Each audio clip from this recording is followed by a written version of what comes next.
نعمل الدقة بتاعتنا بقى. حطيناها ذرة، بس لازم تكون الذرة ناشفة.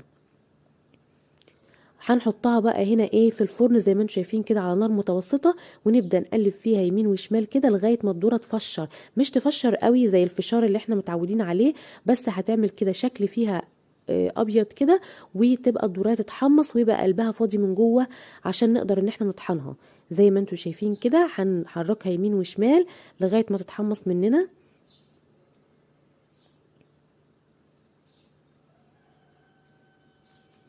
كده. خلاص، زي ما قلت لكم ان احنا ما فشرناهاش، يعني ما تبقاش زي الفشار قوي كده، بس تكون قلبها فاضي عشان نقدر ان احنا نطحنها. هنا بقى عندك الكبة بتاعتك بقى، هتحطي فيها الذرة زي ما انت شايفاه كده. هنا اتحمص وبقى جميل جدا. هنحط